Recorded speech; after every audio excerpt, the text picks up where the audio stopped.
Channel Africa, the African perspective. Stay connected to Africa and the world with Channel Africa, the international voice of the South African Broadcasting Corporation. And you can catch us live anytime, anywhere. Simply download the Channel Africa app on your Play Store. And you can also stream live Facebook, YouTube. On Facebook, it's Channel Africa. On YouTube and other social media platforms at Channel Africa 1. Welcome to it. I am Tsepiso Makwetla. Sad to say, my last installment with you with Africa World Hour today. But of course, the stories and the voices keep going, keep sharing here on Channel Africa. Let's start with your top stories. 1 hour, one continent, one voice. Africa World Hour with Tsepiso Makwetla on Channel Africa, the African perspective. It's a minute past 9 now. We look at Nigeria's acting High Commissioner, Alexander Temitope Ajayi, who on behalf of the country's Information Secretary, Olajide, has issued an apology to South Africans following the coronation of an Igbo king of East London in the Eastern, an Igbo king rather in East London, not of East London, in the Eastern Cape province, that sparked concern over sovereignty, traditional authority and foreign influence in the country. Tensions escalated yesterday as the group handed over a memorandum of demands to Nigerian officials calling for urgent clarification and accountability. Information Secretary Olajide reassured demonstrators that Federal Republic of Nigeria respects South Africa's laws and has no intention of destabilizing the country. I am standing on behalf of the Acting High Commissioner, Ambassador Temitope Ajayi. He was supposed to be here, but he's attending another diplomatic function because this is not common time to us. And so, on behalf of His Excellency and on behalf of the Federal Government of Nigeria, I want to say, first and foremost, to apologize for the events that happened recently. I want to let you know that Nigeria is a responsible country, a country that observes rule and law and observes rule and law of other countries. Nigeria has no interest. Please hear me well. The nation called the Federal Republic of Nigeria has no interest to destabilize South Africa. Civic organization Progressive Forces of South Africa has demanded action against the recent coronation of the Nigerian Igbo king at Gugompo in the Eastern Cape province. The coronation has sparked violent unrest with several vehicles torched, foreign-owned shops looted and a local man stabbed. The Progressive Forces of South Africa's General Secretary, Lebogang Shobote, says the apology issued by the Nigerian High Commission is not enough. An apology without any action is useless, it's null and void. We can apologize, but then after the apology, then what? It's very clear that there are tensions between Nigerians and South Africans. What is our government doing about that? Is our government listening to the grievances of the South African citizens? What is the Nigerian embassy doing about it? Because its citizens are in South Africa. There's a lot of lawlessness from their side as well. A new report says that rape and sexual violence remain a part of everyday life in areas of Sudan, even when fighting in the civil war has moved elsewhere. The medical charity MSF says abuse of women and girls by violent armed men persists as an insidious part of life for communities in the Western Darfur region. The BBC's Barbara Plett-Asher explains why so many cases go unreported. The MSF report was based on more than 3,000 survivors of sexual violence who sought treatment at their clinics. But there are many, many more, MSF says, because it's difficult to access care. Services are scarce, traveling any distance is not secure, and there's a social stigma to admitting that you've been raped, and it is very widespread. So the MSF documented rapes that were carried out in hot conflict zones in northern Darfur, especially during the fall of the city of El Fasher, ethnic targeting, Arab fighters targeting non-Arab communities, but they also documented rapes carried out regularly in South Darfur, which is not on the front line. And there the report said rape had just become part of everyday life. State television in Iran says the U.S.-Israeli strikes have damaged a mosque in the northwestern city of Zanjan. It said damage was done to parts of the dome and minarets of the Grand Hosseiniya, a hall of the Shia gatherings and mourning ceremonies. The BBC's Gia Gol has the details. What we know, part of Tehran power is out. People don't have electricity. And also we know in the city of Isfahan, there was a massive attack, and also there was a secondary explosion, which means most likely it was a missile depot or ammunition depot. We know in the past few weeks, many of security forces, police, they don't stay in their station or barracks. They're afraid of being targeted by airstrike. That's why many of them, they're staying in mosques, schools, and even in their cars in the streets and alleys around the cities. EU foreign ministers are meeting in Kiev to discuss further support for Ukraine, which has become a critical issue in the face of cuts by the Trump administration. In the US, ministers will look at ways to release a $100 billion loan that Hungary is blocking. The BBC's Vitaly Shevchenko reports. They will be talking about how to navigate their rather complicated relationship with the Americans, because the feeling here in Kiev is that the Americans are so firmly focused on the Gulf right now, and they're so friendly towards Vladimir Putin that it's easy for the government in Ukraine to feel abandoned by the Americans. And Kaja Kallas and the Ukrainian officials will be trying to find out ways of replacing America with new partners. At the forefront, the most pressing issues on Africa World Hour with Tsepiso Makwetla. Channel Africa. It is now 7:09. Ghanaian authorities are investigating after 3 people were left dead by the collapse of a 3-story church building in capital Accra on Sunday. In the wake of the disaster, the country's Interior Minister Muntaka Mohamed Mubarak said 20 others, most of them women and children, had been rescued and were being treated in various hospitals. For more on this, we joined on the line by Channel Africa correspondent in Ghana, Eric Mawena Igbete. Eric, a very good evening to you. So just tell us exactly what happened. Right, and so Sunday at about 3 p.m. In Newtown, to be specific, it's a suburb of the capital Accra, a building which had been put up since 2012, 14 years ago, as part of construction towards school buildings left abandoned, came tumbling down. At the time it came tumbling down, there were individuals who were taking occupancy there for church service. As at that 3 p.m., which is roughly 5 p.m. SA time, and it came tumbling down.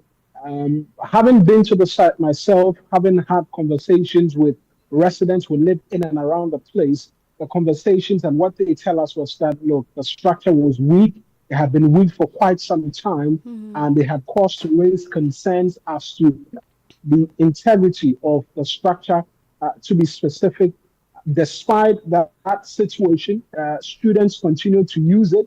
In fact, some of the students we spoke to tell us that as at Saturday, before the Sunday when the building came tumbling down, they had cause to be using the building as part of extracurricular activities towards the preparation for junior high school examinations, which is run across the country.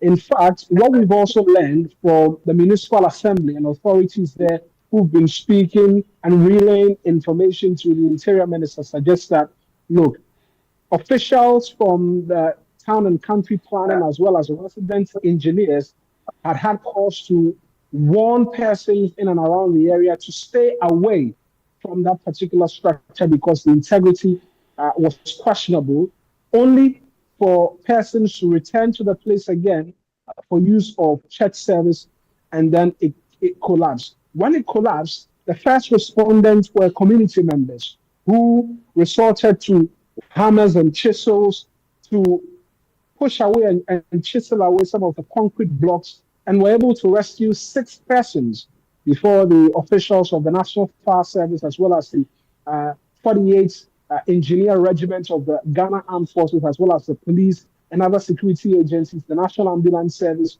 all came readily on board to begin to provide assistance to them. One of the individuals who was initially rescued, who we understand was the head pastor of the church, succumbed to the injuries from the crash, which took the death toll to 3, with 20 others injured. Initially as well, there were concerns some persons could have still been under the rubble, but as of today, the debris has been cleared completely from the area as investigations are continuing into what may have occurred into that unfortunate accident. So, as I'm hearing you say, Eric, that not only was this building being used for church services, it was also being used as school premises, and that the problems have been persistent for a while now. Is there anybody that has been pointed to as having to be the one that should take accountability? Because, as I mentioned in the introduction, 3 people, 1 male, 2 females are reported as dead. Is this still the death toll? But just tell me, where are fingers being pointed, if at all? Let me start off first with the death toll. So it continues to remain at 3. We've seen that the vice president and other state officials visited both the scene of the accident and as well the victims at the respective hospitals. The report we've got from those visits is that they've been responding well to treatments, and so it doesn't suggest that toll could go up.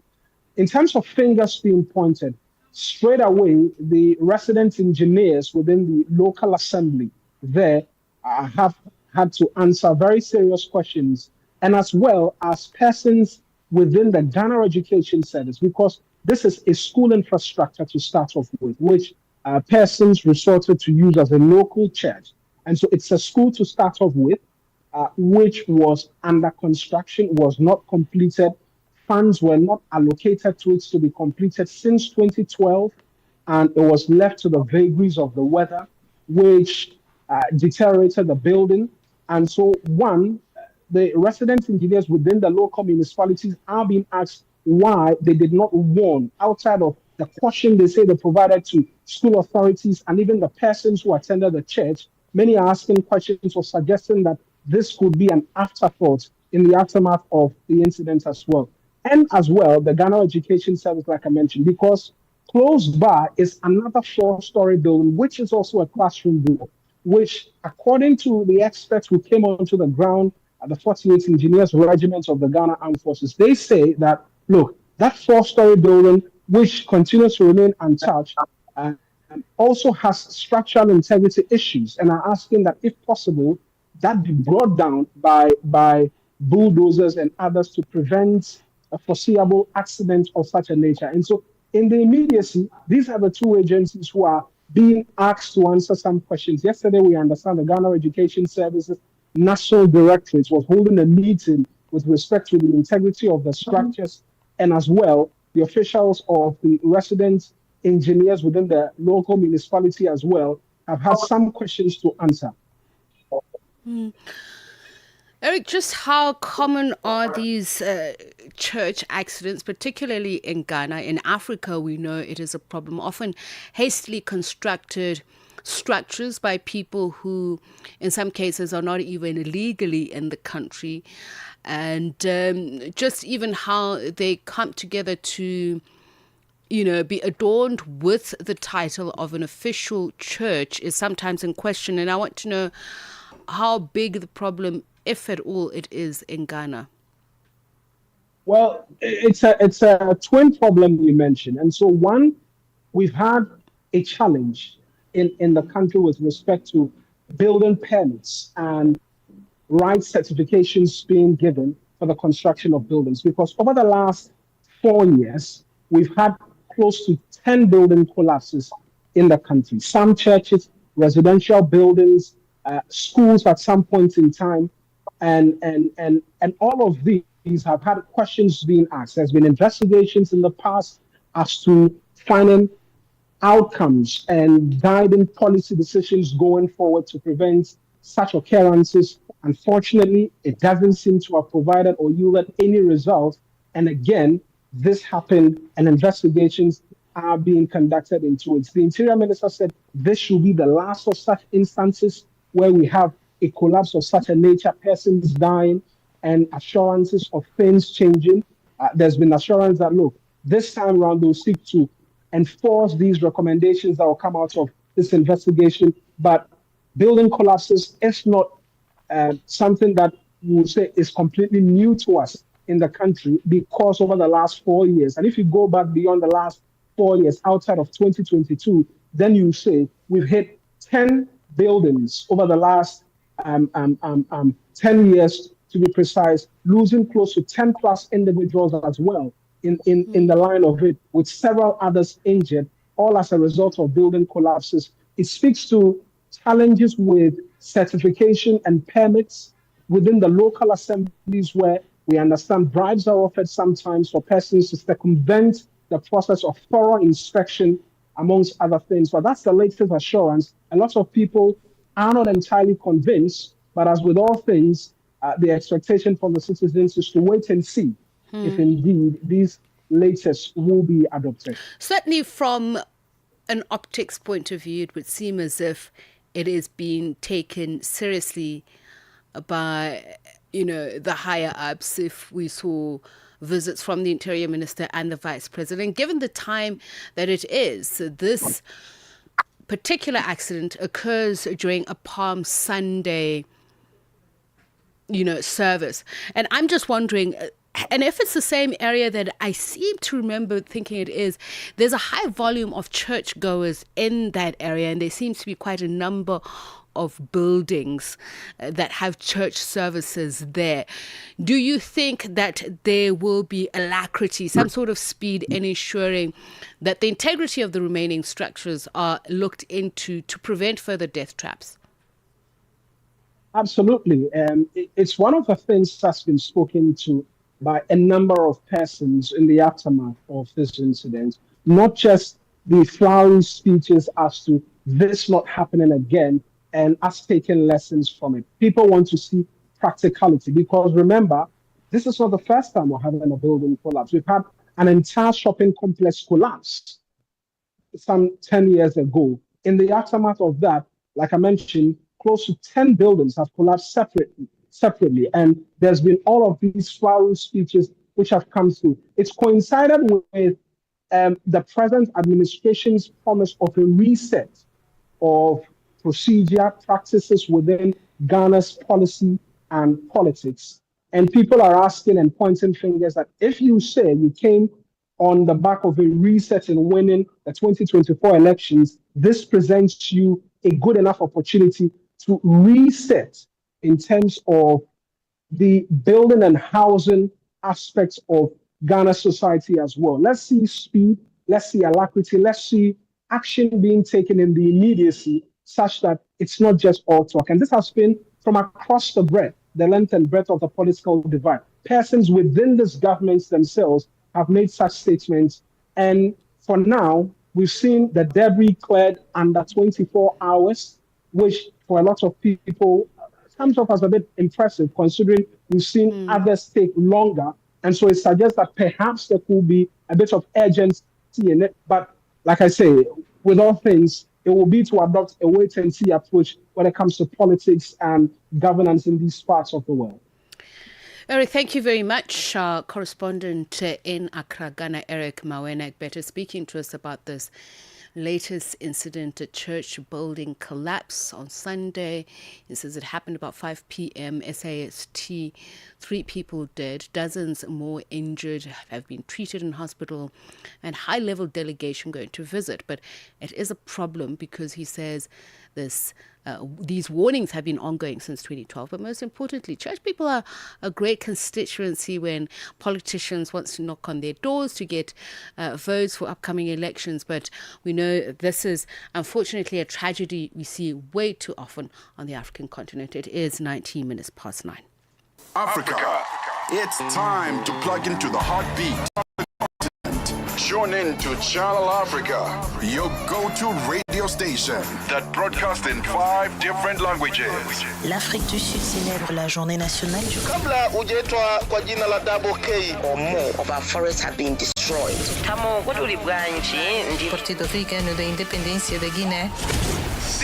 Channel Africa represents every corner of this amazing land. From Lagos to Cape Town, Nairobi to Dakar, we've got you covered with the freshest news, music, and cultures. So, turn up the volume, feel the rhythm.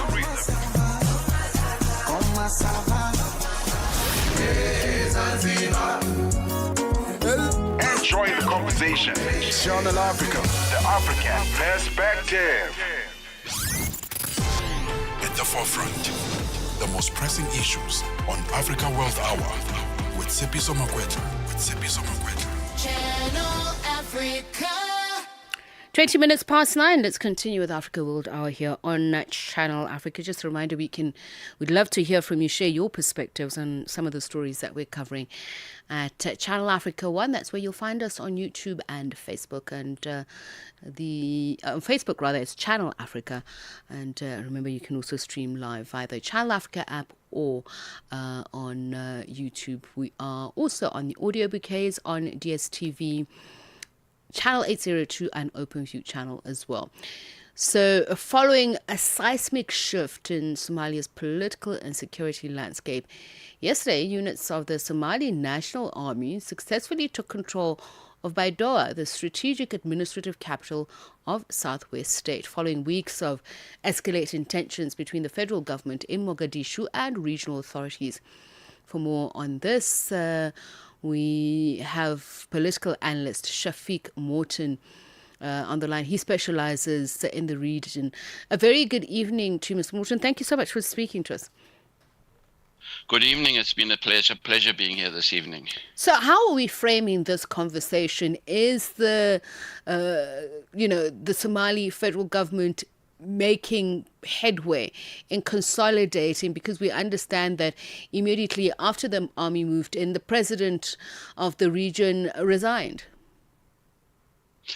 He did, and in fact, there are 13 regions in Somalia, and the president or the leader of Baidoa, which is the southwest province territory in Somalia, resigned from power, and this is on after an election in which he was apparently re-elected, but because his government and himself had decided to reject the central federal government, it has resulted in this action of the federal forces marching to Baidoa and taking over the city. It's 1.2 million people, but we do believe that about 50,000 people have fled the city, although we're being assured that it's calm. But what is behind this is a conflict with regards to the changes or amendments to the constitution of Somalia. And Baidoa, which is 245 kilometers inland from Mogadishu, is the second biggest city. And as such, it is one of the major political hubs, you could say, of Somalia. The largest city, according to my understanding. But in as much as it's a big win, as you mentioned, there are, if I heard you correctly, say 13 regions. So just trying to gauge just how far off is the central government from consolidating, because it's been a game of fractured power politics for a very long time. It certainly has. Other troubled regions, you've got Puntland and you've got Jubaland as well, which are not too happy with the centrality of Somali politics. We have to understand that Somalia is a very clan-orientated society. And we don't say this in a negative sense at all. That's just the way it is. So you will find that Puntland, Jubaland as well. And of course, you've got the specter of Al-Shabaab also hovering around, not in the background, but also trying its best to retake a lot of territory that it's lost. And it does seem as if Al-Shabaab has also been making inroads as well. So it's quite a troubled and turbulent landscape.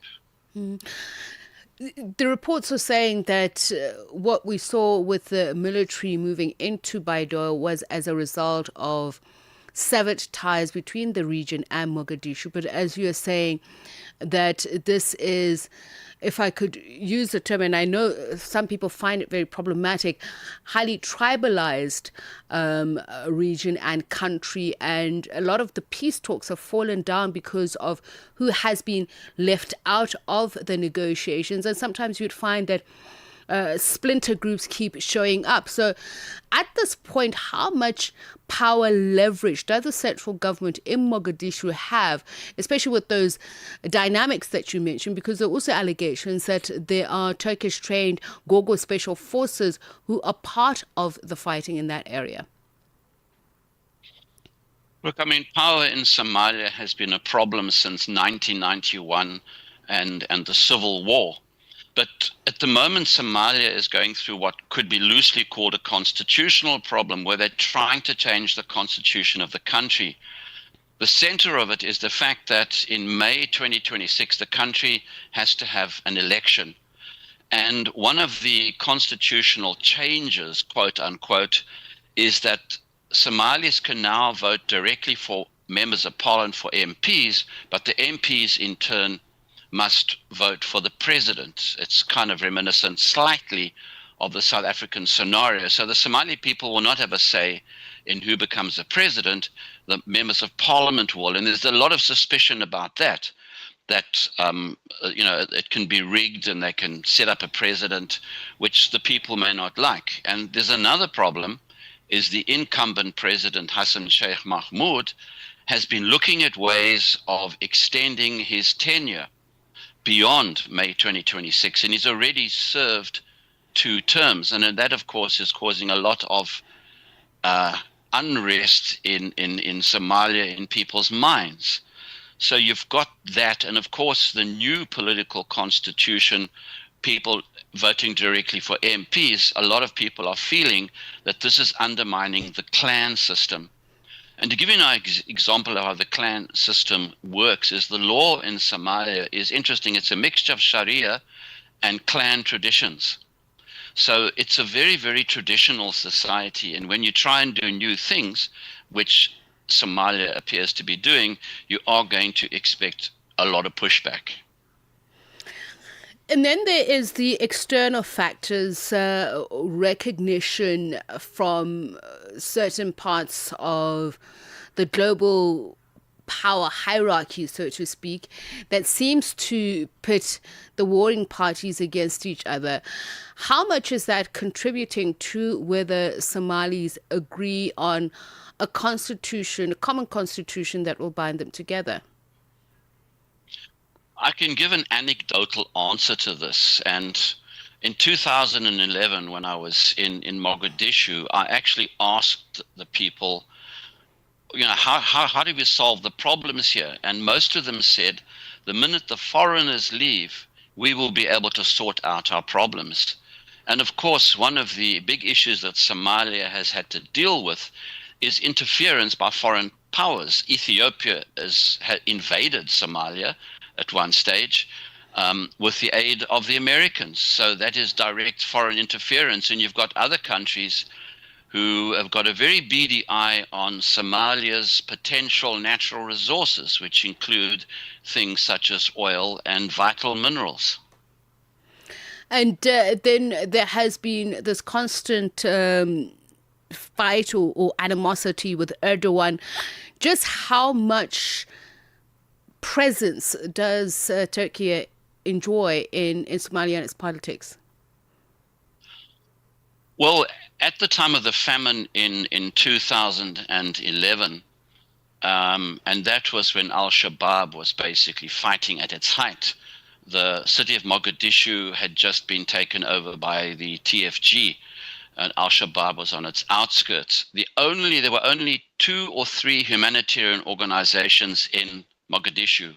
One was the Turkish NGO, and the second one was South Africa's Gift to the Givers. So that is another anecdotal example of Turkey's influence in Somalia. And Turkey, of course, has been playing a very silent, quiet role in Africa. Turkey is one of the big countries in Africa.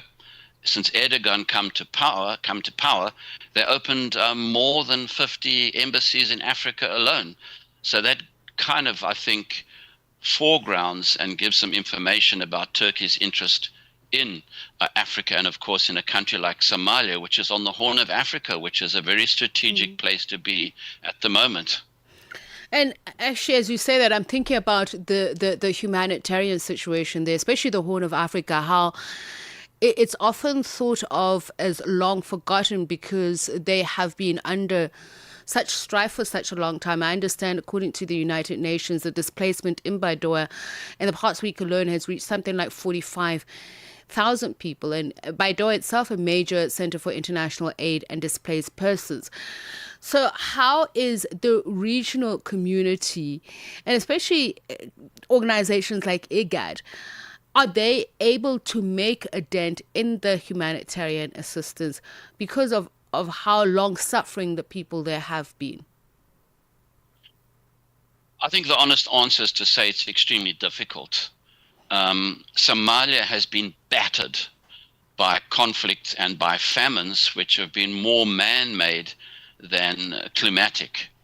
And obviously they've also been affected by climate change, etc., etc. But it's at the heart of it, it's political.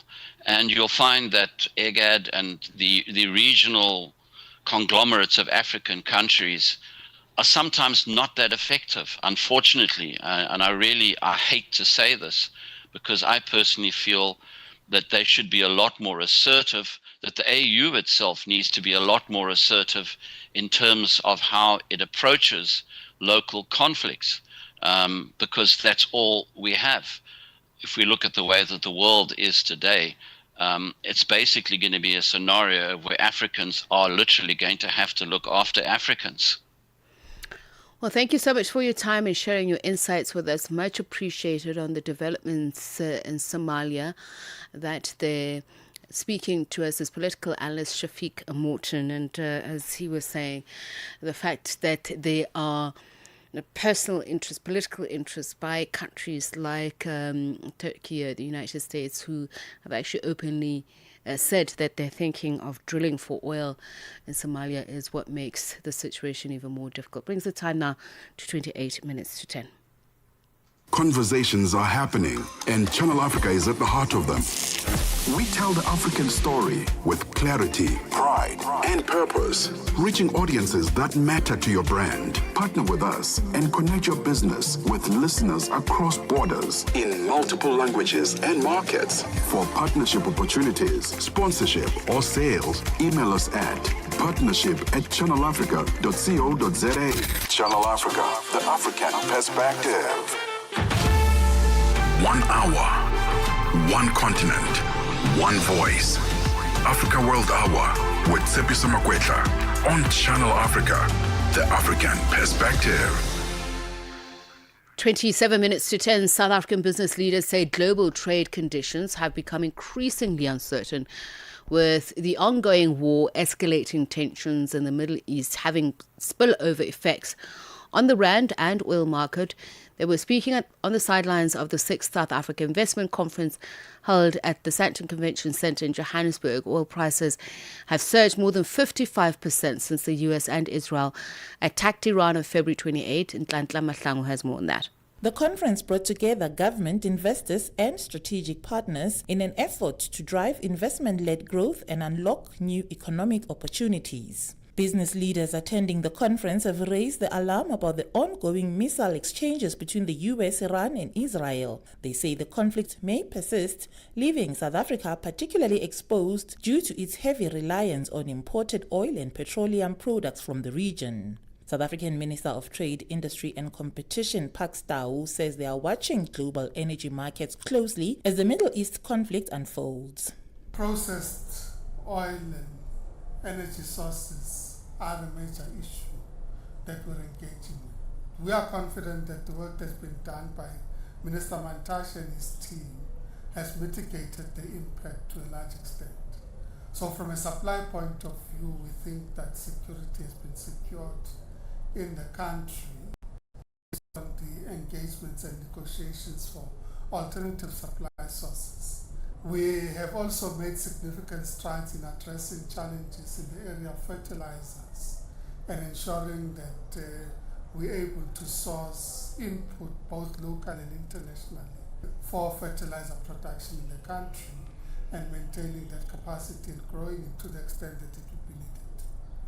We're working very actively. The President has established an interministerial committee that is focused on this task. The interministerial committee met last night, meeting this evening again, reporting to Cabinet tomorrow on the processes that we're putting in place to address these issues.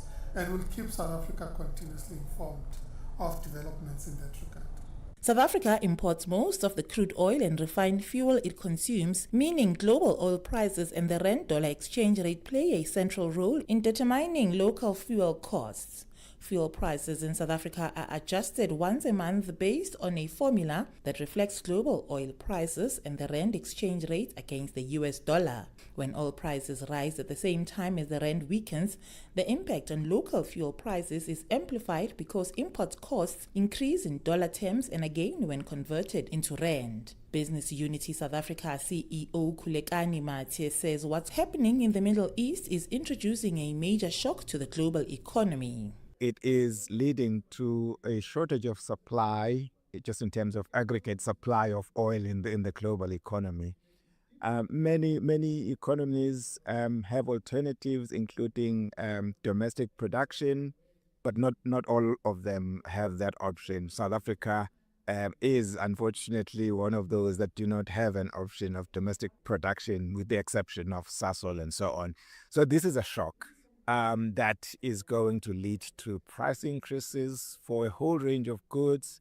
And that, unfortunately, depending on whether the war ends and the whole thing is resolved, if it drags for too long, you're going to see jobs being lost. You're going to see a whole lot of negative economic consequences for the global economy, but more so for South Africa. The disruption has intensified concerns about global energy shortages and inflation pressures. Chief Executive at the South African Chamber of Commerce and Industry, Alan Mukoki, says without any doubt, the situation in the Middle East needs to be resolved. I think that we need to make sure that even our government gets in there to play a very pivotal role in campaigning, lobbying, and getting partnerships of people who are actually going to be talking peace. Because if that place does go up in flames, as it is already, and a lot of the statements that are now being issued about the President of the United States talking about the fact that it's going to go up all the desalination plants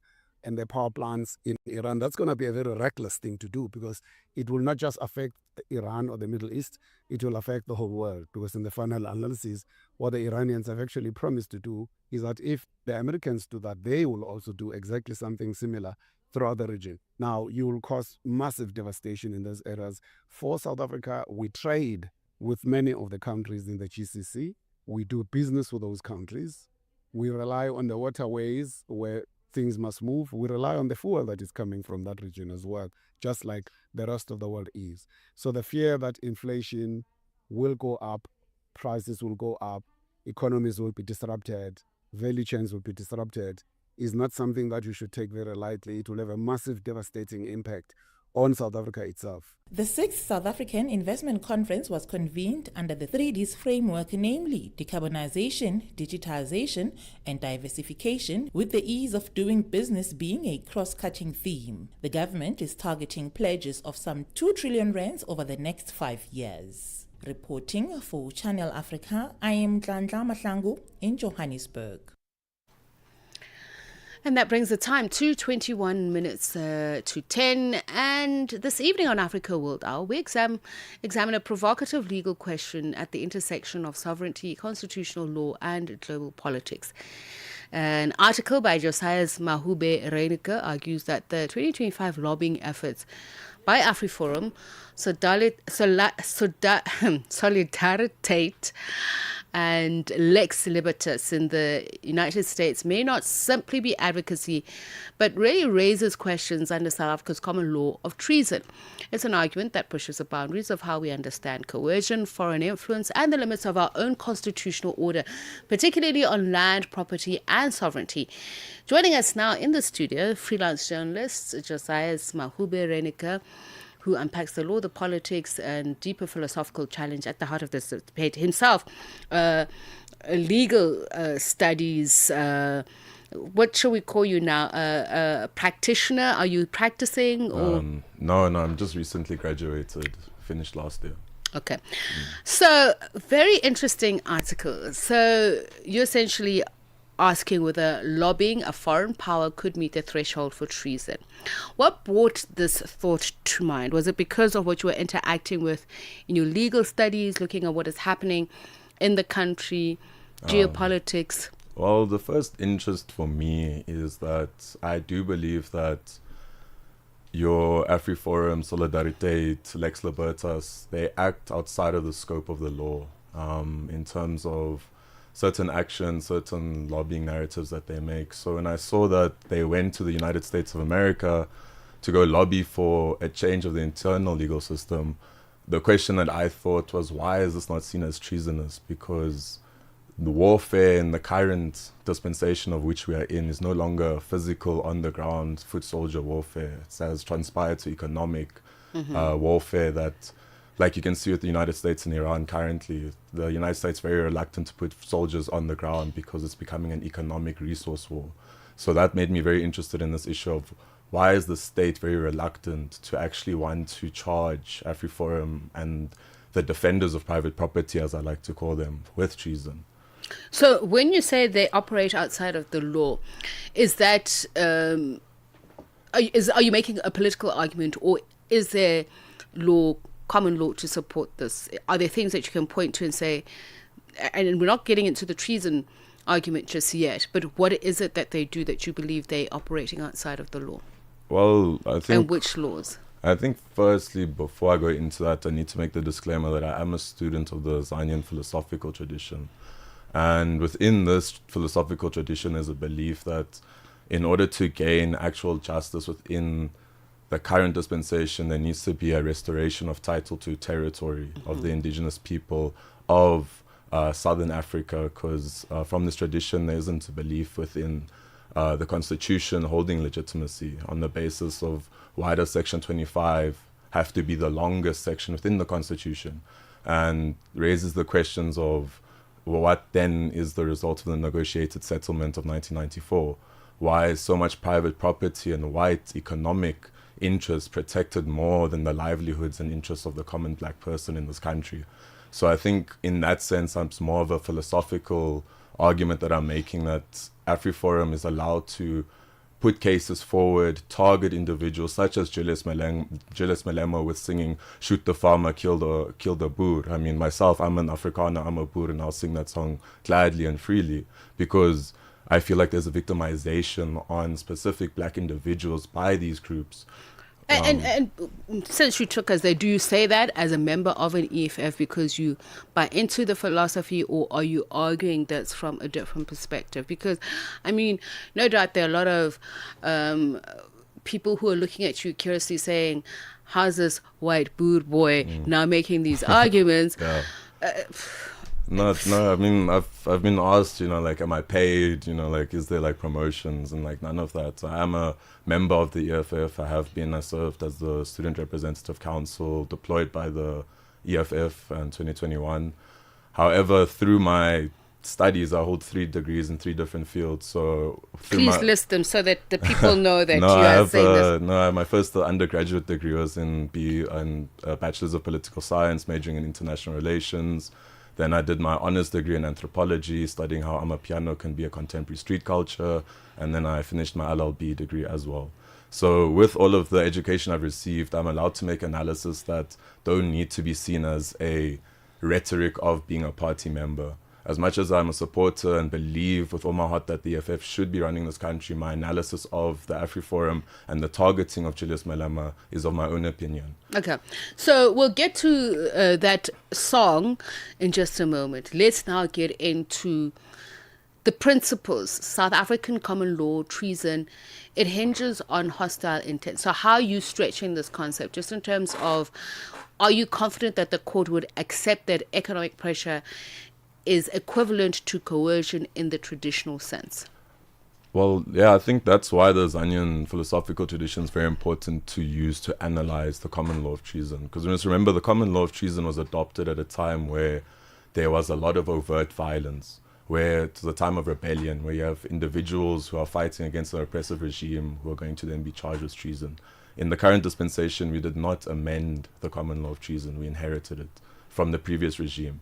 So now, for me, it becomes contradictory to now want to impose a common law principle that was applied to more so oppressing black people fighting for rights, to now apply that in a dispensation of which we're supposed to be all supposed to be equal. So when you look at the principles of common law of treason, the first principle is that there needs to be an overt act. The second principle is that there needs to be an allegiance to the state. And then the third principle is the most crucial one, is that there has to be a hostile intent.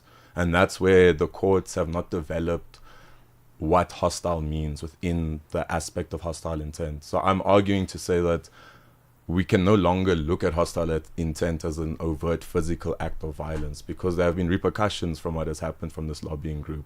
We have issues of US aid being pulled out. We have issues of the AGOA agreement being in now a place of instability, where there's actual economic implications that the state is facing due to this lobbying group being sanctioned by the United States as a result of perceived white genocide. Yes, and the thing is that I'm not sure what white genocide as well, because I mean, I think recently came out saying that they never said there was white genocide, but you must never forget that when you look at what Solidarité and AfriForum have done, before they went to the United States, they wrote memorandums where they published stating what they want, where they lined out all of the laws in the country which are racialized against white individuals. And that in itself is already showing that they have an intention when they went to the United States. They had an intention to influence the internal dispensation. Because one of the major reasons for them going to the United States is the Land Expropriation Without Compensation Act, which got enacted in 2024. So their trip was not by chance. It was very strategic. Their trip to the United States is halting the implication and allowing for land expropriation without compensation to actually become a reality in our country. So they used that trip to engage the United States to shift domestic advocacy into the terrain of foreign influence. That's what you're saying. Isn't that politics, though? Don't different political interests look for power and influence from international actors, with a state or not, in order to advance their political standing? I think it's when we look at, because remember in South Africa we suffer from rainbow nationism, this mania of the rainbow nation. So now when we want to look at history from that angle, it's very ahistorical. When you actually look at how the country came to be, the negotiated settlement between the National Party and the ANC was a settlement of, okay, we're going to give the ANC political freedom, but when it comes to private property rights, it is protecting white economic interest and white capital. So through that negotiated settlement is why AfriForum is doing what they're doing today. They are going and lobbying not for political interest, they're going for the reality of how land expropriation without compensation is a direct attack on white economic interest. And that in itself is what drives AfriForum, Lex Libertas and Solidarité to want to go lobby and say that there's a white genocide. Because through the white genocide narrative, it has also redrawn the lines of being and non-being within the world. Because why is it that only the minority of this country, the Afrikaners, have been given a legal enactment in the United States of America of a refugee status? By doing that, it's then stating that all other tribal groups within South Africa are not seen as human beings, or not seen as their issues, or being seen as important as a minority of white Afrikaners within the nation. So it's also recreating this perception of South Africa that white people are being crucified and persecuted, but white individuals own majority of the wealth and land. So it's also a lot deeper narrative, a lot deeper issue that AfriForum is doing. So that's why I'm trying So how deep does it go? Because, I mean, the criticism often is there's lack of structural reform in South Africa, and that's why the poor keep getting poorer and the rich richer, and the so-called 1%ers when it comes to land ownership in this country. And I think also the fact that, and government by own, it does not know how much land, it owns in this country. So are you saying basically they are trying to maintain the status quo and actually reverse it? I think that what they're trying to do is trying to ensure that what was given to them in 1994, not AfriForum specifically, I'm saying white capital. Yes, absolutely. What was granted to them and promised to white capital in 94, what's happening now is just to solidify that in order to make sure that, okay, Section 25 cannot be touched. Private property rights has to be more important than the restoration of title of territory to the indigenous individuals of this country that we are in. So I think that it becomes a lot deeper because the media and a lot of the history and what we're seeing is not actually going into the actual problem, what AfriForum is doing to the country and the perception. Because now, with what you're posing to me now, is that's kind of a mentality I think we shouldn't be having in South Africa. I think we should understand which part when you say the part of the rich get richer, the poor get poorer because of structural issues. Those structural issues comes down to one main thing, and that's land reform. And that's what was a question that I'm asking. How do we frame it? Because, as you say, without the land, people cannot be empowered. And if as we often hear in the comrade rhetoric, owning the means of production. Yeah. So that's what I was asking. That is that basically what you see AfriForum is doing. And then let me move you on to the next question. Is there a causal link? If somebody was going to take this up and go to court and say, look, based on this argument and the project of a democratic South Africa, which we were promised as people, is there a causal link to that in the courts? So you're asking, is there a causal link between the fact that there was a promise that was made about a democratized South Africa. Yes.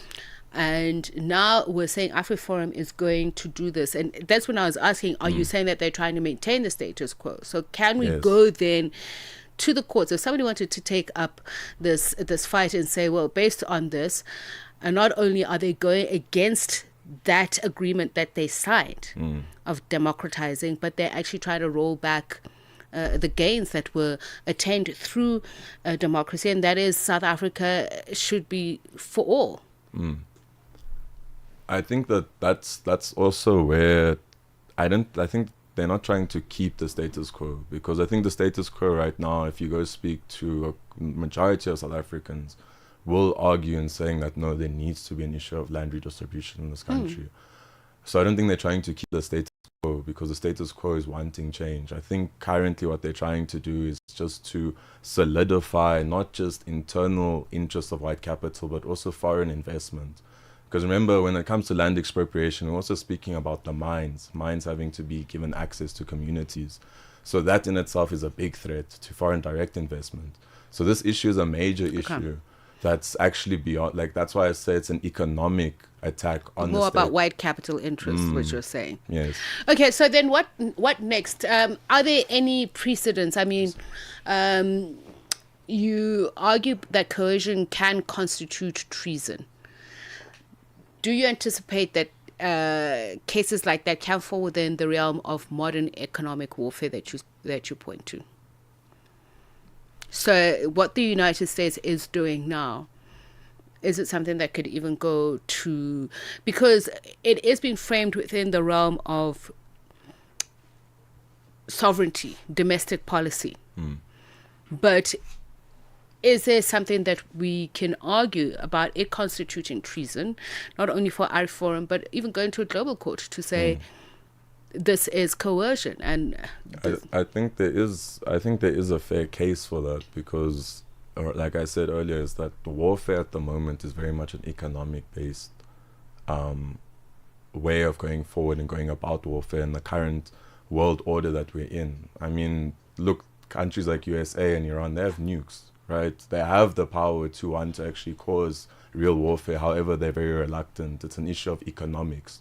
So I think on a global scale, the issue of wanting to put a state into a submission to now influence your internal policies and internal sovereignty, I think that should constitute as treason. Because in the real question also to ask is South Africa truly a sovereign state? Because if we were truly sovereign, we would not allow the bullying and submission of the United States to limit our internal application of land expropriation without compensation. So I think that's also another question that needs to be raised about this. Is whom is the actual sovereign in our state? Is it the state or is it capital? That's something I think that also is coming about. That's a very dangerous question to ask. Very much. And how do you anticipate it would be answered? Well, I think firstly I'd say people must read, honestly. So I think people must go and engage with current philosophical texts, with Makgoba Remose, Dr. Tsepiso Makwetla, Joel Mediri, Sanela Sebanda. Go and read Azanian philosophical tradition readings, actually engage and understand how is it we came to this constitutional order. In a soundbite, what would you say to those who are interested in reading and understanding? How would you explain to them what it is, what is behind the philosophy, what does it teach? Well, the Zanyan philosophical tradition teaches, one, it's an abolitionist belief, in the belief that the constitution needs to be abolished and rewritten. Doesn't believe in not having a constitution. Believes that the constitution can't be legitimate because it was written by the elite, not by the people. And that the main crux of it is, in order to be a sovereign state, there needs to be a restoration of title of territory to the indigenous. So now, if South Africa hasn't done that, so from the Zanyan perspective, the state is not the sovereign, because whom are the individuals that are holding the land? It's white capital and also foreign investment. I need to ask this question of allegiance. Yes. Not only what obviously you're saying AfriForum should be held to, because that's the issue of treason, but people who'd be asking you about your own allegiance as a white Afrikaner young man. Yes. How would you answer that question? Because there'd be your loyalty is being questioned, and loyalty to whom and why? No, 100%. I think my loyalty is to the social polity of Azania. That is what my loyalty is. I know that I'm a African only by colonial descent. As a white person in South Africa, I'm a proud person to say I'm a white Afrikaner, but my loyalty isn't, if I can say, tribalist, where I'm only loyal to my skin color, my tribe. That's not at all it. My loyalty lies in actually eradicating inequality and finding justice for the current South African dispensation that we're in. And somebody would probably ask, who taught you that? Because there's so many people of your skin color in this country who subscribe to the white supremacy ideology. Yes. So they would ask, what happened to you? How did you arrive here? Yes. How did I arrive here? I have to say that's who I engaged with, my lectures that I've had over the years, such as Joel Maderi, Tsepiso Makwetla, really actually engaging with very critical texts. That's actually what shaped. And also not being a scared white person, actually engaging in student politics, not being scared to engage with black people. So I think that's the biggest fear white people have. Is there hope for other young white people in this country who are afraid of black people, who, when they see a black woman or black man down the street, are quickly locking themselves up or, protecting themselves against the unknown? There is hope. I do think that there is hope. Just it starts with white people. It doesn't start with black people. White people have to educate whites on how not to be racist and how to utilize our white privilege in a beneficial way that's not going to create further stratification throughout society. And what would you say is your parting shot? What way would that be? What way would that be? How to utilize their whiteness and privilege for the greater good of South Africans? Oh, well, that one I will say is quite a big, broad question. But I think on the very surface level, I'd say that whiteness and white privilege means that you have access to resources and access to business. I would say rather utilize that to uplift communities instead of putting family members into those positions. That's what I would say as a starting point. Josias Mahube Reinicke, thank you so much for coming to join us. It's my last show here on Africa World Hour. Thank and you. This kind of conversation is what I've always wanted to have. Like, just, go against the grain and go where, as they say, angels fear to tread. And the reason I say that is that there should never be fear in educating yourself and in upending what you're taught to believe. And I thank you for coming to have that conversation here with me in the studio. Thank you very much. Thank you for having me. I'm very grateful. And that's how we come to the end of Africa World Hour.